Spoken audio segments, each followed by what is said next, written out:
had this really sad case. A young boy, 15 years old, had died playing with his friend. And she told me, I just can't work on this case because she just saw her sons in the case, right? Yeah.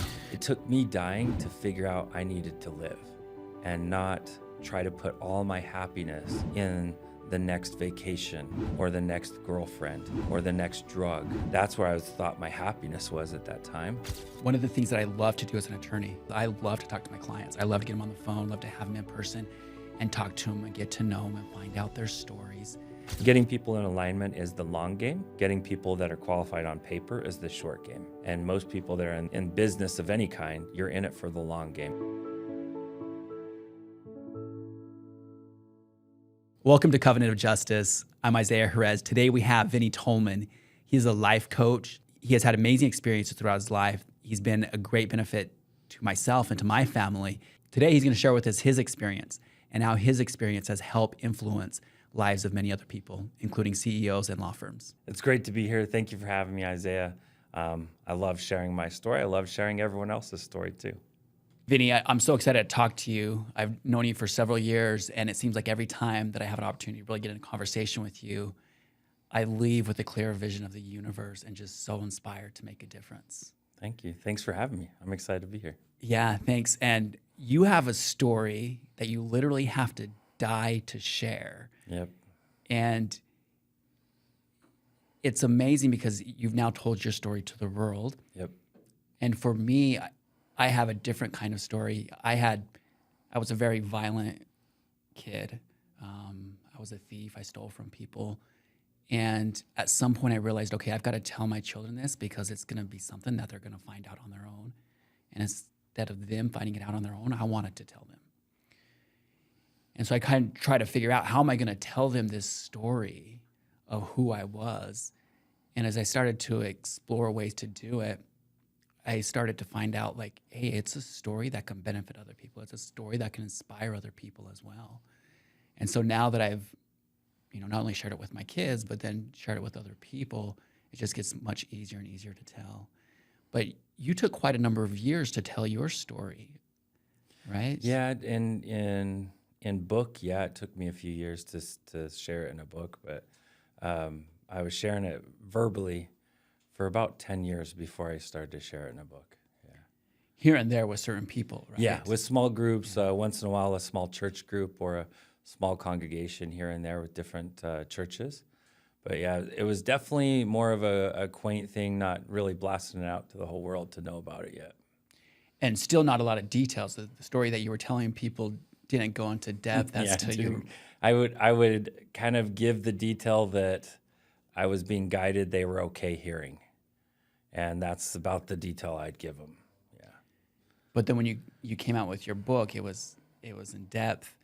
And my question is, why did you wait so long to then give those type of details and to tell the rest of the world instead of just small groups? For me, I felt like I actually tried writing it more than 20 times. And each time I felt like I wasn't doing it justice. I felt like I was downgrading the actual experience by trying to write it. And it took me the longest time to realize that I needed to actually enroll some help. Somebody who is a much gifted writer than I was, so that I was doing my experience more justice. And then tell me a little bit about that experience, right? Because it happened to you when you were young, right? I was 25 years old, so January 18th, it'll be 21 years ago. I was found dead in a Dairy Queen bathroom. I was put into a body bag, and they were taking my body to the medical examiner's office when a rookie medic felt a prompting that he needed to check the body again.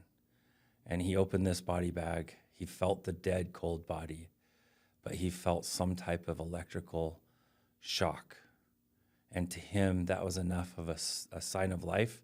Even though it wasn't an official sign of life, to him it was. So he felt he was going to try to resuscitate this dead body. He broke protocol, almost got fired for it. But after 3 rounds of shocks on a defib, he got the heart started.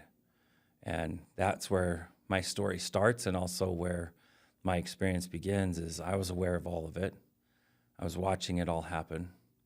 I was above everything. And I had this choice. At the point where they revived the body, I had a choice to either go back to the body or to go wherever I wanted to go. And I know I didn't want to go back to the body. So for 3 days, while my body was brain dead, I was traveling, having fun, seeing what the real existence is about. So why did you not want to go back to the body? Because I met someone there as soon as I crossed. I met someone there. He told me his name is Drake, and he motioned to my body and said, I can help you go back to your body, or I can help you go anywhere you want in the universe. And I looked back at that body, and as they had just revived it, it was going into full seizures. It was vomiting some things. It looked like hell. I'm like, I don't want to go back there. It was not even a question. If anyone else in my shoes saw that body, what was going on around that body, there was even people straddling it, strapping it down, like shooting injections directly into the chest, like all sorts of weird stuff happening. It did not look fun in any way. To me, that was not even an option. I wanted to go where this guy was coming from. And this Drake gentleman, he absolutely poured this tremendous amount of energy and love over me. And I knew I wanted to go towards that. Whatever that was, that's what I wanted. And that's what I told him. I said, hey, whatever this energy is that you're giving to me, I feel like it's love. I want to go wherever that's coming from. And he explained that was coming from my home and his home, our home, and that he could take me back there. And so I said, let's go home. And that's where my journey begins.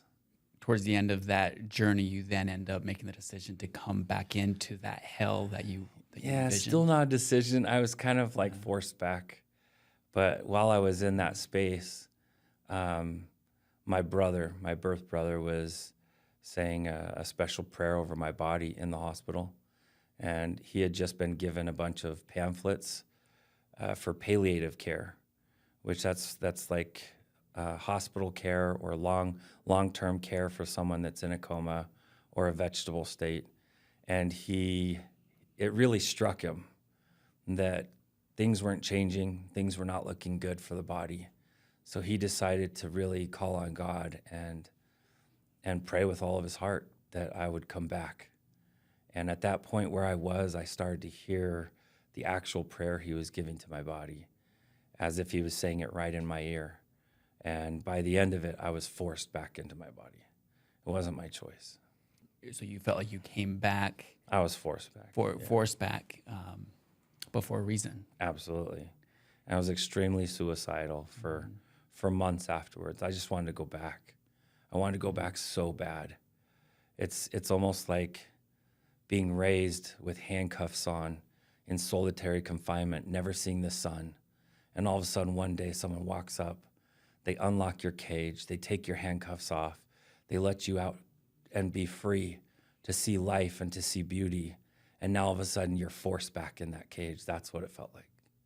Part of the reason why you came back as well was because of that EMT that then felt that inspiration to break protocol, right? Oh, yeah. Take the risk, saying, hey, something's going on. I don't think it would have been, I guess maybe God had somebody else lined up if he didn't do it. But yeah, I feel that if he didn't do that, I'd be on the good side of life.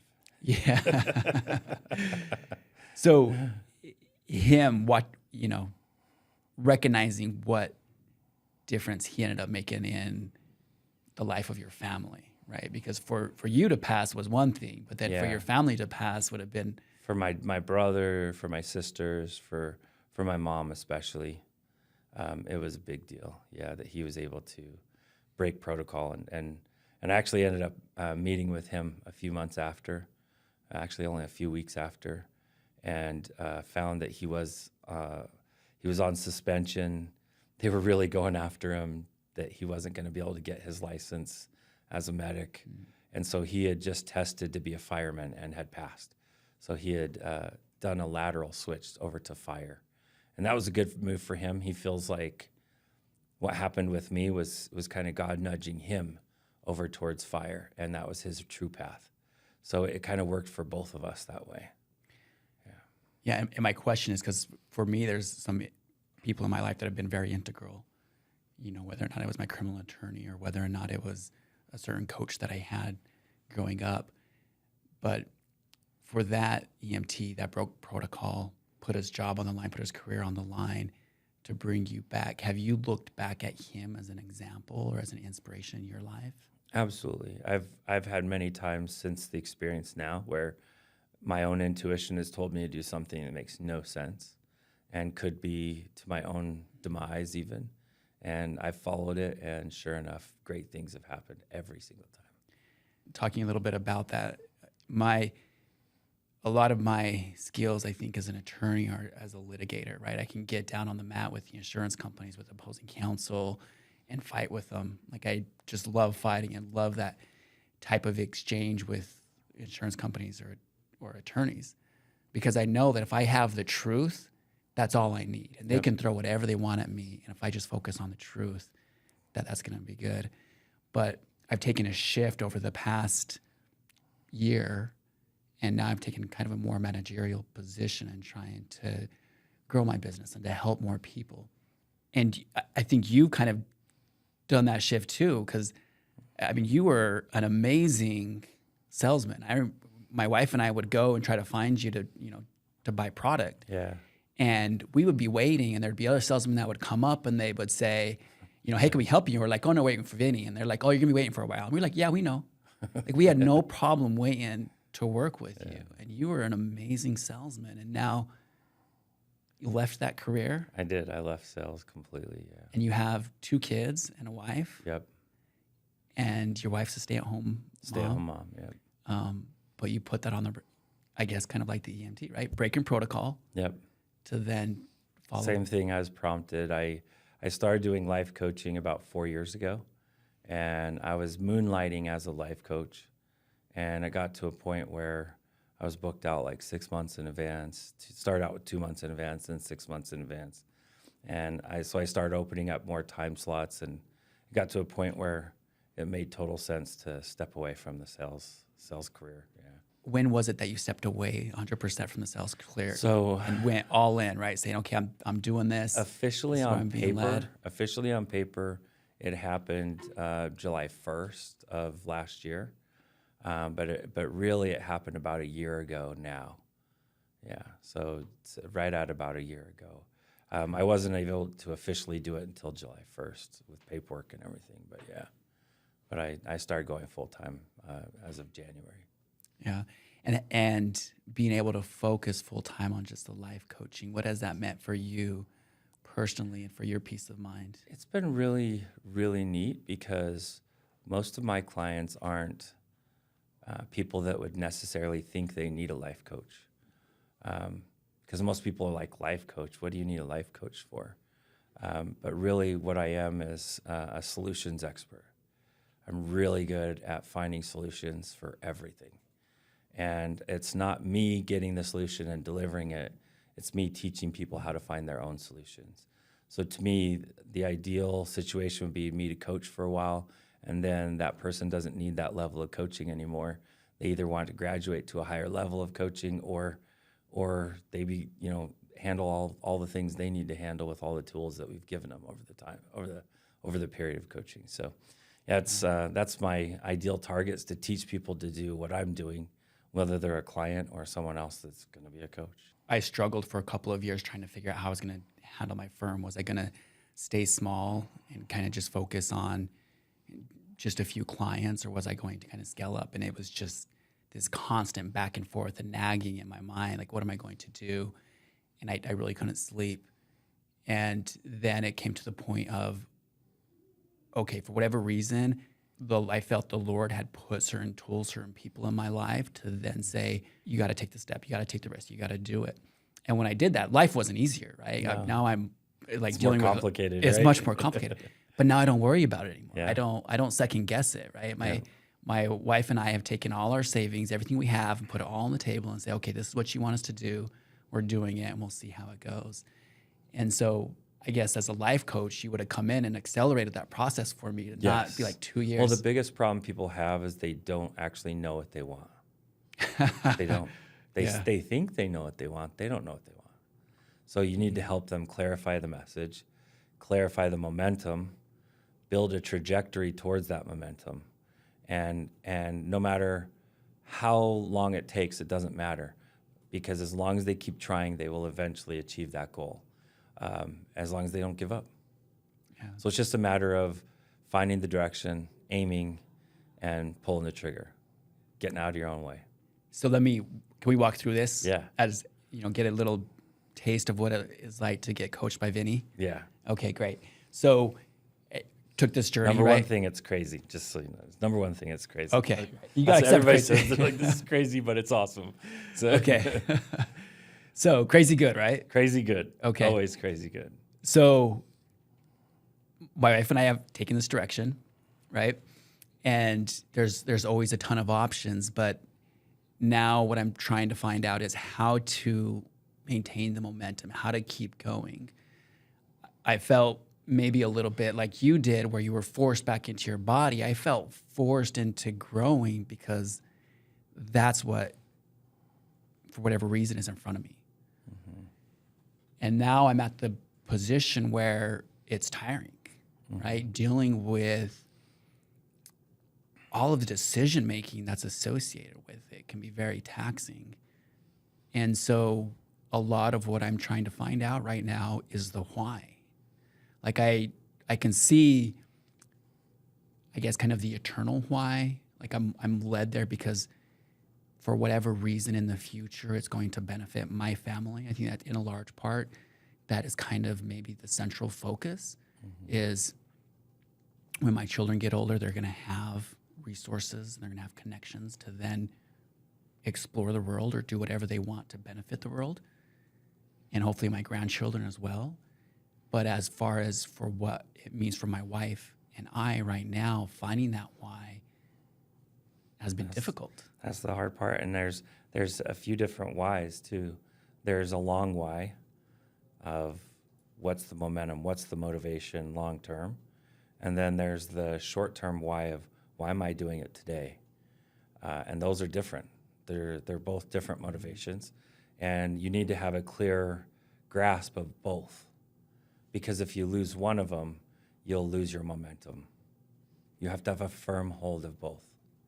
Why today and why long term? So one of the things that I love to do as an attorney is just amazing, and I think this is something that you're as amazing at as well, is I love to talk to my clients. I love to get them on the phone, love to have them in person and talk to them and get to know them and find out their stories, whether or not it's a Vietnam vet who opens my eyes as to what it meant to fight in the war and then come back, or whether or not it's someone that's on disability and barely getting by and trying to understand what they suffer through. Like that just means so much to me, to hear their story and to be a part of their life. But as I start to scale the business, that possibility isn't available to me anymore because I don't have the time. It's available only at your leisure, but not at necessity. Yeah, so it's different to do that on your leisure, where you're looking at a stack of dockets or a stack of clients. You could pick one out and say, I'll babysit this one as a pet project while I'm doing what I do. And it keeps you motivated, and I highly recommend something like that, because a lot of overseeing work like that is keeping yourself motivated. And if the personal connection is motivating for you, you need to make sure you keep that. Okay, so lesson number one is, okay, find whichever case it is, right? It could be a case that's worth $1,000 or whatever, but getting focused on that one and saying, okay, I'm gonna really get to know this client, to then have that short-term why satisfied. Yes, absolutely. And another one that I really that I miss is the litigating, right? Yeah. Getting down in the dirt with opposing counsel. And again, it's the time associated with it. And I have an amazing attorney that works with me, and she is just so smart and so keen, so dedicated, that she does such a great job, and I don't have to worry about it. And I just want to tell you one story about her. We had this really sad case that a young boy, 15 years old, had died playing with his friend. And she told me, she's like, I just can't work on this case. because she would just tear up because she just saw her sons in the case, right? Yeah. And that's how much she cares about her clients, and that's the dedication she puts into the work, Yeah. right? Fighting. But how do I get back into that then? Because the litigation takes an exorbitant amount of time. It does. Like I prepare for trial, and I'm preparing 80 hours a week for a month just before the trial. So I work with a firm out of Reno Sparks, like one of the big ones up there. And I've helped them form what they call the Litigation Olympics. And all the partners who are not litigators anymore, not real litigators, they're overseers pretty much, taking tabs on things and making sure things keep going in the right momentum. They will take a topic, they'll take one of the harder clients, just the principle, and then they'll do it for fun. They'll litigate to each other. And it's really fun for them. They do it once a year, and whoever wins gets like a trophy. Oh. And sometimes the partners don't win. Sometimes it's not even a partner who wins. It's really fun though, and it keeps them all in the game. And so just finding some way of making it fun and keeping yourself in the game. Because one thing that I know working with a few attorneys and lawyers, that in litigation, you have to rise to the resistance. So as you get a harder case and a harder attorney to go against, it brings out a better side of you. And sometimes if you're not doing that litigating, you feel like you're not seeing that stronger side of yourself. So it is important to have that still a part of what you do if it motivates you like that. One thing I love about trial and the litigating is what's online. Mm-hmm. You know, what for me, people's lives are on the line, literally. Yeah. And one of the things that I always tell my clients when it comes to that point of settlement is I want to go to trial, right? Mm-hmm. And I always tell them, I say, hey, like I want to go to trial, and I want to present this case to the jury because I think we can get a lot more than what they're offering. But I've got to let them know that for me, if we lose, like I've got other cases in the pipeline. Yeah. But if we lose, that means you don't get as much money as what they're offering you right now. Mm-hmm. And that risk of saying, okay, they trust me. They're saying go to trial. And if they trust me, and that amount of confidence that they put into me, that's what drives me. Yeah. And so that's what I really like about the litigating. That's what I really like about the trials. And maybe it's just a couple years down the road, a few years down the road, that I just have to kind of sit back and bide my time and just wait for it to come. And or find new things that help you bring out that edge, things you can do in leisure time too. That's what a lot of people do in your position is find something else that brings out that sharper edge, something that, you know, like with litigation, you really got to grind and show up and work hard. And that's what makes the win happen. And there's other ways to get that same scenario in life, other places, like the golf course. Which I hate golfing. Yeah. So do I. Yeah. I got to say it. I got a lot of clients to golf. Yeah. I love driving my bike, but I'm getting older right now. And so I recognize that I'm getting slower as I get older, and there's just nothing I can do about it. But I've been reading a lot, studying a lot, and trying to figure out the social media space as well. And so maybe trying to figure out one of those two is to really, I guess, to fight against the resistance. Yeah. Yeah. Absolutely. Mm-hmm. And the only way to lose is to give up. That's it. Because we all fail. I mean, we all fail. That's part of winning, is failing. You fail your way to a win. That's a fact of life. Keep picking yourself up, learning the lessons, and following through on the next event. The only people that lose are the ones that walk away. That's it. Yeah. Okay, so lesson number 1 was pick a client that I'm going to focus on, that I'm going to be involved with directly. Keep your energy in there. Yeah. I've seen firms, what they'll do is either they'll choose the case that's almost pro bono, like it's pretty much a no-win case, so that other attorneys that are working for your firm don't want to take that hit. You can take that as the owner or the founder of the firm. And then number 2, waiting for that time to get back in a trial. Exactly. Is really focus on, okay, whether or not social media or just the studying, trying to figure out and winning how to become a better not only a better attorney, but a better businessman as well. Yes. And really drive on that and fight the resistance. And that's another thing that I help clients that are business owners with, is help them identify their dream client. Because there's two dream clients. There's a financial dream client. They're the ones that pay all the bills. Then there's the ease of use dream client, the ones that they don't ruffle any feathers. Everybody likes them. You might not make a lot of money on the job, but that's also a bread and butter client as well. So what you do is you find your top 10 of both categories from year to year and figure out how they found you. And then you start marketing in that space. And you market whether you want to go high margin or high profit, or market to high volume but good customer, good client. And I just want to repeat Or this. both. I've seen do both. Yeah. I just want to repeat it just to make sure that I understand. So, okay, the 10 financial clients basically that are bringing in some good butter So look at cream. your bottom line. Who are the top 10 cases for the firm and for everybody? What are those top 10 cases? Find out how they found you. And then look at another 10. Look at another 10 that they were so easy to work with. You loved working with them. Find out how they found you. And between that, now you have a crosshairs of where to find ideal clients. Yeah, and that makes sense, right? Because if we've got 10 clients that are not necessarily accommodating, but they don't need their hand held along the way, financially it makes sense for us because we don't have to invest so much man hours in making sure that the case moves along proficiently. Exactly. Yeah, exactly. Yeah. So lesson number 3, right? Yeah, exactly. And And then as an added benefit, I teach people how to connect to their intuition. And intuition will always lead you to the right place, even if it leads you towards a mistake to lead you to a bigger win later. It will always lead you in the right direction. Intuition is extremely powerful. And if you can utilize that in business, it's huge, huge. I've had CEOs that I've coached, and they've wanted to expand in certain markets. One market makes all the sense in the world. All the logic in the world says, go to this market. There's these 2 other side markets. Intuition says, market C over here is the one you're supposed to go to. Logic doesn't say that. Intuition.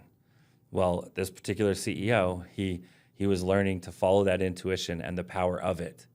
And despite his shareholders and their apprehension of his decision, he went and expanded in market C. And right after he did, in market A, there was a terrorist attack. There was no way for him to know that. But if he had expanded, they would, because essentially the local economy just completely shut down for about 2.5 months. And a lot of companies can't go to a new market and afford to just not make money for 2.5 months in one division. So it's really important to have intuition as part of the mix if you're open to it. Yeah. I think the longer you succeed in this life, the more you're open to that intuition, because you see it time and time and time again, teaching you that there is a higher path to all of this stuff, all of it. Yeah, and I feel like that intuition has been what's led me along the process. There was a point where I was working for somebody else, and I knew I had to open my own practice, and I couldn't do anything throughout the day without someone whispering in my ear, "It's time to leave. It's time to leave. It's time to go." And it got to the point where I would even be singing lullabies to my children at nighttime, and every word that I would say was a sign to say it's time to move. It's time to do it.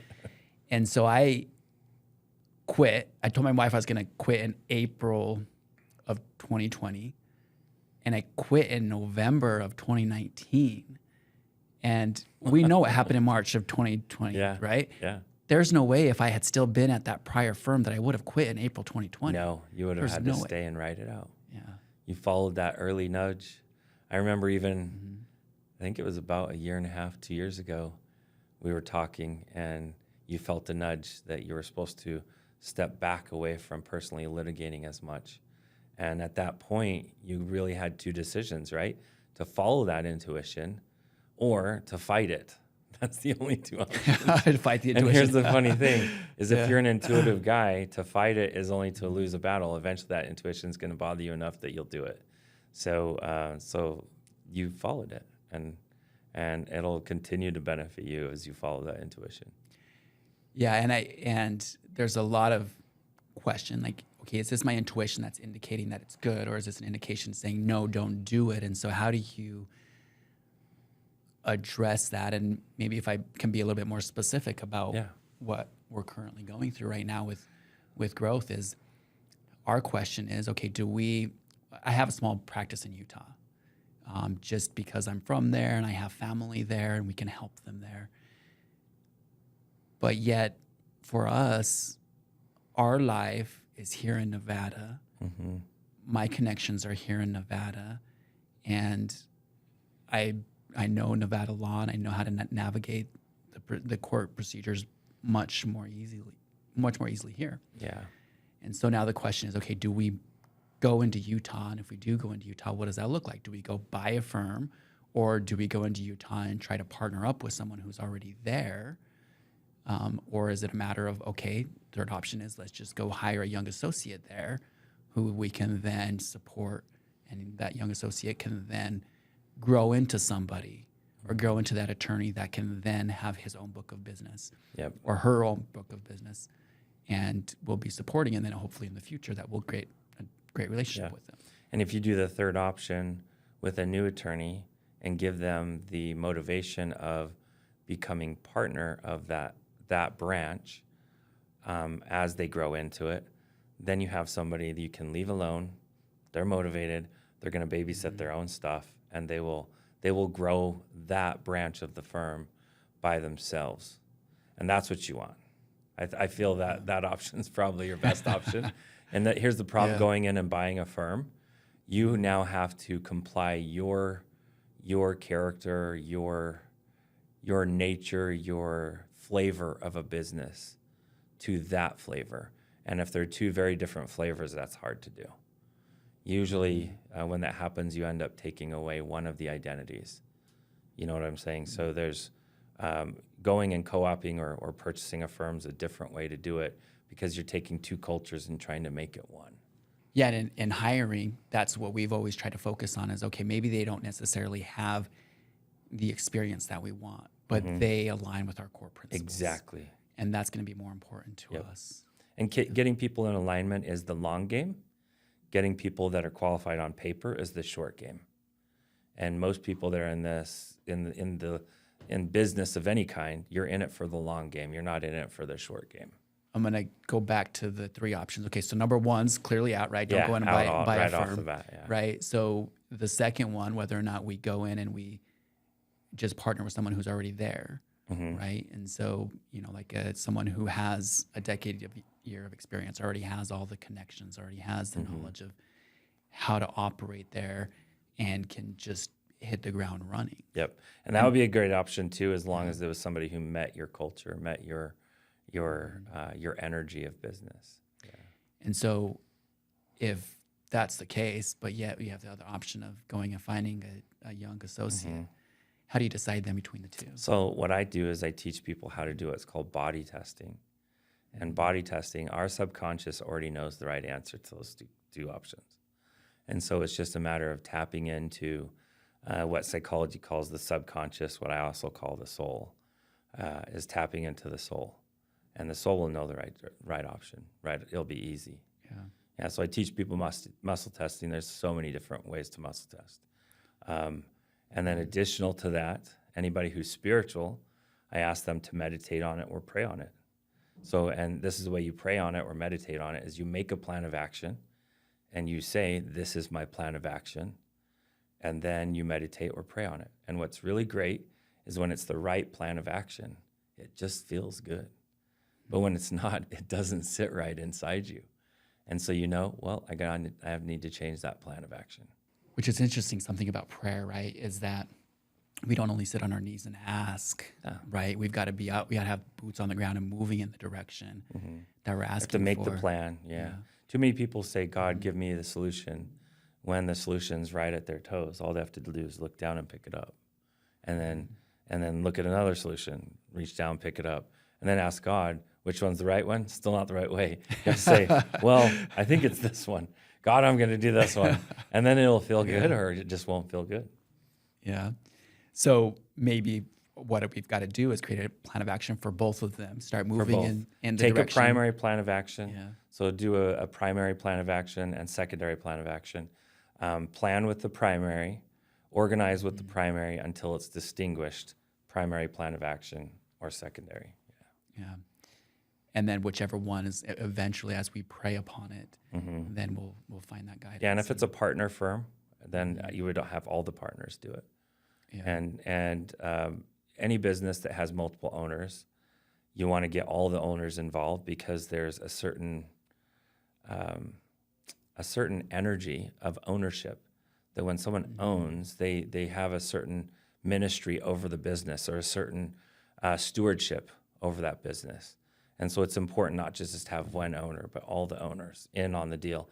And if one wants to mute himself or herself, great, but at least get over half, if you can, of the owners for the decision. Yeah. Then you'll keep making the right decisions. So you talked about pray and tap into the soul, and I wanted to talk a little bit about what you're doing now in doing what is a Jesus fast, so 40 days. I'm on a Jesus fast right now, 40 days. 40 days of fasting. 40 days and 40 nights. Not that it makes a difference. It feels like forever. That 40th night probably will, right? Believe it or Maybe not, it's really weird. Yeah. The only hard part of fasting is getting through the first 4 days. Really, that's the only hard part. Once you get through the first 4 days, it actually gets super easy after that. So the longest I fasted was for 3 days, but no liquid, no food, nothing. Yeah, that's crazy. I do water, so it is. Yeah. It's and juice, right? And juice. I Yeah. have a cold press juicer, but I only juice for the first about 4 to 6 days. Okay. Then after that, it's just strictly water. Oh, just strictly water after that, and electrolytes. Yeah, with electrolytes. Yeah, okay. So when I think of fasting, right, immediately my mind goes to Isaiah 58. And he says, basically that the fasting is to give food to the poor and to provide coverage for those that don't have coverage. And then by doing that, the Lord brings light into your life. And if you really want to get another scope for that scripture, go to the Aramaic version and do a direct translation to English. Because when you're reading a King James Bible, you don't realize that you're getting Aramaic to Greek, Greek to Latin, Latin to English, or Greek to English. And in that multiple conversion or multiple translation, it's losing a lot of the meaning. And in that particular scripture, it's really neat. You can perceive that scripture as you fast, you strengthen the higher elements of you, the elements of you that are normally starved. And that's your spiritual element, your higher self. Yeah. Yeah, and that's one thing that I love about fasting is it's a time for me to say, okay, I'm hungry. I need to eat. My head is telling me you've got a splitting headache. You need to eat something. You need to put something in your body. But I say, what do I really want? What do I really need? What do the people that I can influence really need? And then looking for that guidance or that light. And it's interesting that you bring up the Aramaic scripture. And I just want to share something. So I go to a congregation, they speak Spanish. And there was a lady that sang the Lord's First Prayer in Aramaic. And it is so different. Oh, It it's is so beautiful. Oh, cosmic birther of the universe. That's how that prayer starts in Aramaic. Sounds a lot different than the English version, doesn't it? Say that one more time. Oh, cosmic birther of the universe. That's how it's said in Aramaic. That's how it starts. Isn't that beautiful, though? That's a lot right. different than "Oh Father, who art in heaven." And that's a lot different. So yeah, the Lord's Prayer itself, just alone, and it's really funny because there's websites like Snopes, and there's other websites that go out and say, well, that version of the translation is not correct because they're going back to the Greek or to the Latin, but the original, we have the original in Aramaic. And we have multiple copies because of the Dead Sea Scrolls. So we have 2 different versions in Aramaic. So you can go and compare version to version. The King James version has baby differences in Aramaic than the Dead Sea Scroll version, right? But it's still beautiful. Both gorgeous, amazing scriptures. Yeah. Yeah, beautiful, right? And it makes me want to learn full Aramaic. and dealing with scriptures and truth, right? And trying to find out, okay, what really is the word of God? For me, I don't read the scriptures to say, okay, this is exactly what God said to do. I read the scriptures to say, this is what this prophet received, and this is going to help me to understand what is the way of the Lord that is what is the way that the Lord is going to speak to me. Exactly. And that's what all holy script is supposed to be. The Torah, the Quran, the Bible, all are there to guide you to your holiest temple in the universe. And that's right here, behind this temple. And so you can get that conversation directly with God.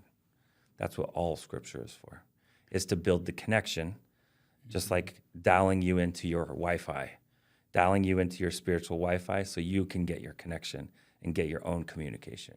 You had stated that when you came back from the other side of the veil, that you felt forced into your body. I was forced, yeah. And There had to be a higher self, a higher side of me that allowed it, but I felt forced. Definitely there had to be some allowance though, because it wouldn't have happened if I didn't allow it to some extent. But to my consciousness, to what I can recognize as thought, it was against my choice to come back. Yeah. okay, and maybe you can spell that out for me a little bit more, because it comes back to what my original question is, that in this world, I don't think I own anything. Like my house, Nobody owns my anything. bicycles, my cars. We have the perception of ownership. That's not ownership. Like it's not mine. And you know, the Lord has given me stewardship over it at this point, but it's not mine. But the only thing that I believe I truly own is my agency. Exactly. Or the opportunity to make decisions Your for hope, myself. your light, your agency. Even in full imprisonment, you own those things. And so am I wrong in saying, okay, if I only own if the only thing I have is my agency, but for you, you're saying, and I think you explained a little bit more detail, you felt forced back into your body. You were forced back into your body. My agency felt removed for that. Yeah. So, but was your agency removed for that? There had to be a side of me, a little tiny baby side of me that I was not in connection with, that said, go ahead, send myself back. But I wasn't able to even dissect that there was a sliver of me that would have allowed that until about 15 years after I was back. And in deep meditation, I found that little sliver that allowed it. And I was still upset. Because I'm telling you, there is so much better than here. Yeah. Yeah. I think Isaiah said, right, the Lord's ways are not our ways. Exactly. Yeah. And so trying to understand. And exactly I felt it. I felt destiny behind it completely. I felt destiny behind so many situations that there's no rhyme or reason why they should have happened, and they do. And I've seen miracle after miracle now for 20 years, coming up on 21 years of miracles, following those intuitions, following those higher voices that come from our intuition. And it's really amazing because the Creator absolutely loves us. And the only way we don't feel that is if we're blocking it. That's it. What is that love? And I'm going to go back to the scriptures if I can, especially Paul, because Paul talks about love and he talks about faith and salvation and whether or not it's just the grace of God that provides us love. Yeah. Or is it by our own works that we obtain that love? Well, Paul and John were opposite of each other on this particular principle. Mm-hmm. I really follow the Jonine or the John version or the John side of things, which is very close to the accurate version of Jeshua, who we call Jesus. He was never called Jesus. His name has always been Jeshua ben Joseph. And what he accurately expressed is that love is something we can connect to. It can feed us. It can fuel us. And the second we allow fear into it, it sends the love out of us. Whereas the other apostles, other than John, actually had a different view on that. And they typically took more of a fearing love than a divine love, a core love. And I feel for me, I'm more to the Gnostic or the Jonine or the Jeshua ben Joseph way of love. So the Gen 9 way of love would then say, when the Lord says, "Thou shalt not fear," that's a commandment. That is a commandment. Because it pulls us away from love. Yeah, yeah. Yeah. Because there's only room for one dance partner in the heart. And because whatever you put in there is going to dance with you. And if you put fear in there, it kicks out the love. If you put love in there, it kicks out the fear.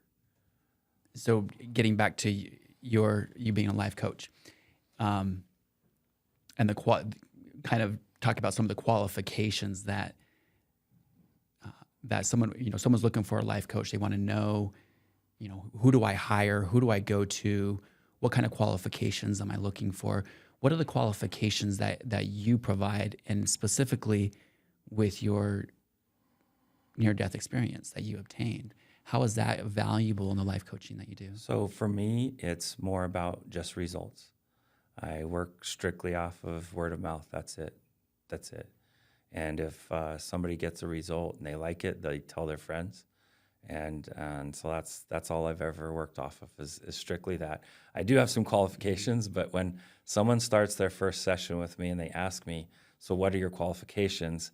I say, "I'll go ahead and refund your money right now.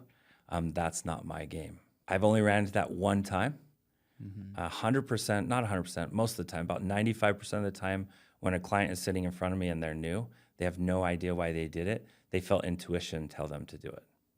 And they're not normally following that intuition. They even feel a little crazy. They're like, "I don't know why I set this up, but I did." And I say, "Well, let's just play.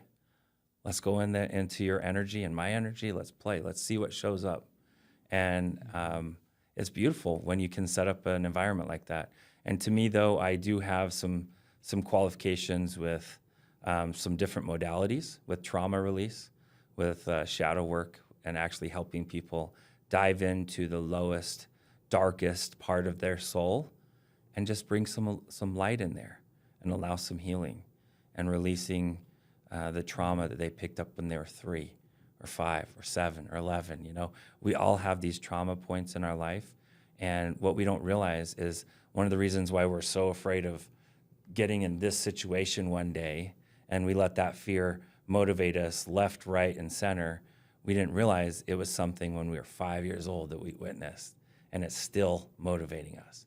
So I have the ability to help you get into that spot, find the emotion, let yourself feel it, and then let it go.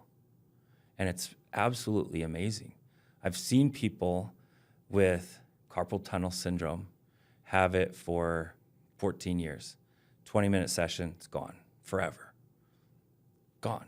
Something so simple. Was it real carpal tunnel? They were diagnosed with it, but really what it was is a trauma they never dealt with in their wrist. So we needed to let it go, let it out. Super simple. So qualifications are basically the success stories that you have behind you. Yep. Which is much more important than any kind of degree that to you me, can get results is more important than degrees, more important than anything, because there's a lot of people with degrees that go no results. And I'm in the results game. If I'm not getting results, then we need to try something different. Yeah. I mean, that's what I do too, right? I mean, I work for free until I get paid. And oftentimes, like you were talking about not being able to operate in a different market for a couple months without any revenue. Yeah.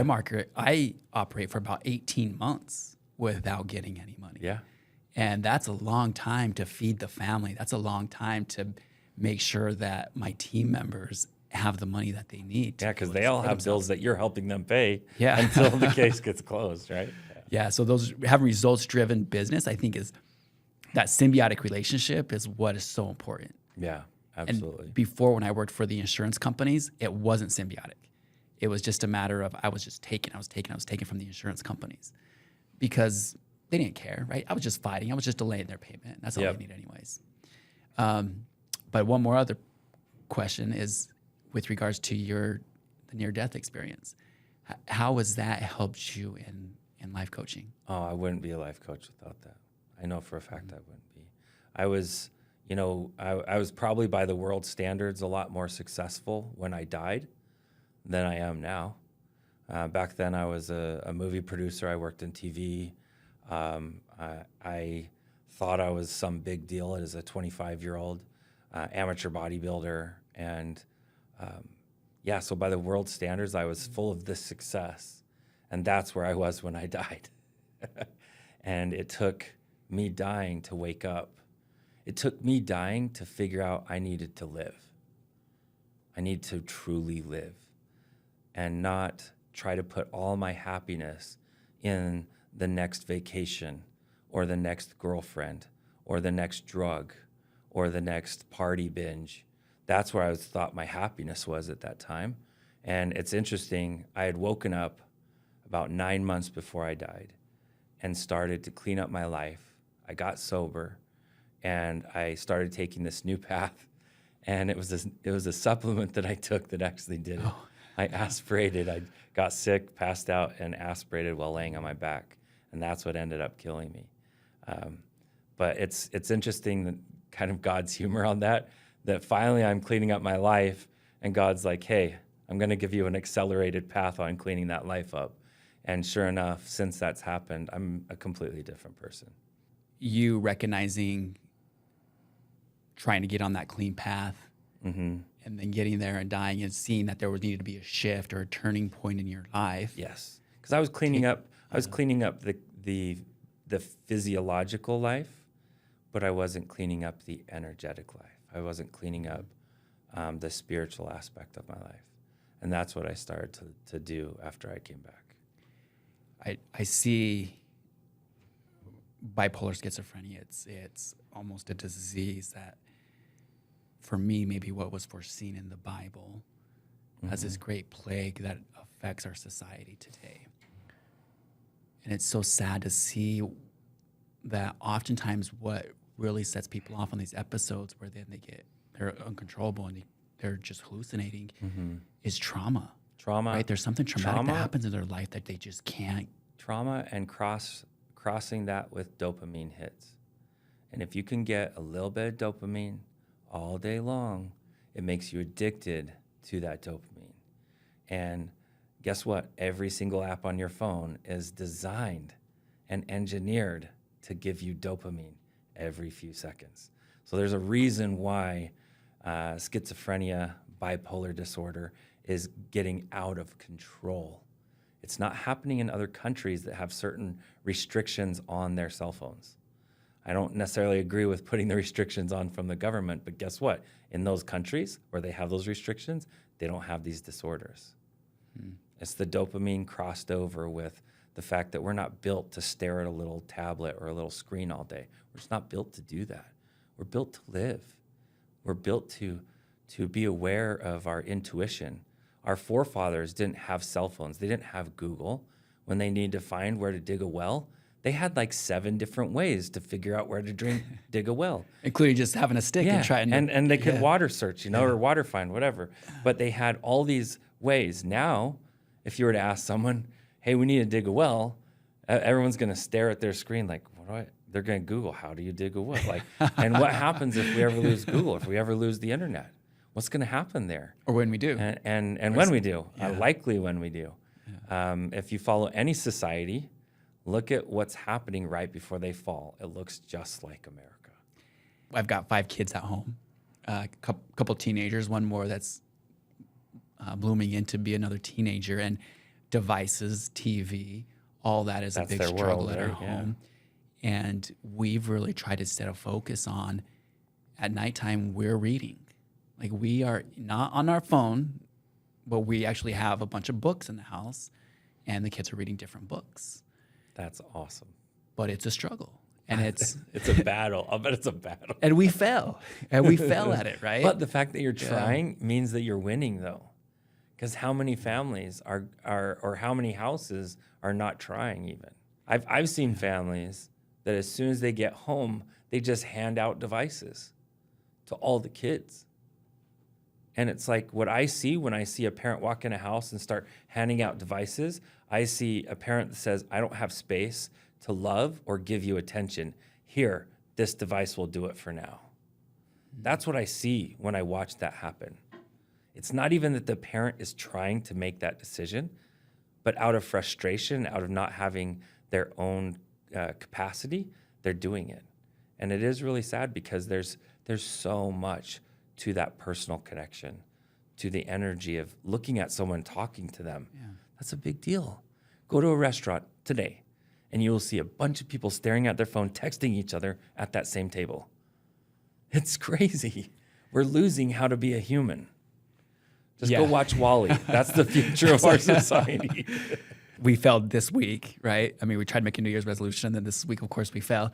And we were watching Back to the Future #2, and it was when George McFly goes to the future, and he walks into a cafe, and the cafe has a bunch of TVs on there, right? And this is an 80s movie, but they, they saw where the society was going as well. But yeah, going back to what you're saying, like you make that connection. And my son is reading the book, The Richest Man in Babylon. And, Great book. Yeah, so he reads 10 pages a night. And so last night he tells me, we start talking about what he read.